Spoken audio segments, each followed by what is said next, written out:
बिस्मिल्लाहिर्रहमानिर्रहीम अस्सलामुअलैकुम वरहमतुल्लाहि वबरकातुहू and welcome back again my channel.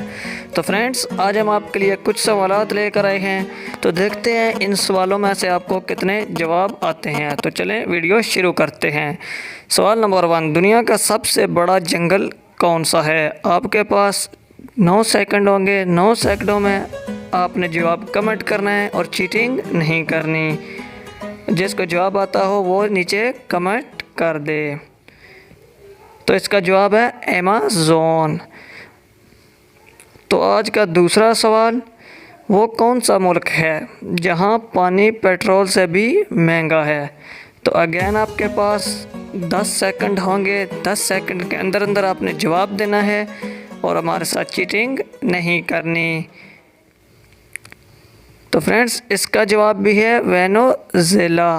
ये वो मुल्क है जहाँ पानी पेट्रोल से महंगा है। तीसरा सवाल है, वो कौन सा मुल्क है जहाँ सबसे ज़्यादा ज़लज़ले आते हैं? यानी कि वो कौन सा मुल्क है जहाँ सबसे ज़्यादा ज़लज़ले आते हैं? आपके पास 10 सेकंड हैं। 10 सेकंड के अंदर अंदर आपने जवाब देना है। तो टाइम ख़त्म हुआ।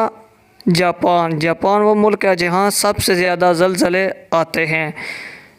तो मैं उम्मीद करता हूँ आपको ये वीडियो पसंद आई होगी और आपने कितने जवाब सही दिए उसका कमेंट में हमें इन्फॉर्म करें। तो मिलते हैं किसी नेक्स्ट वीडियो में। अल्लाह हाफ़िज़।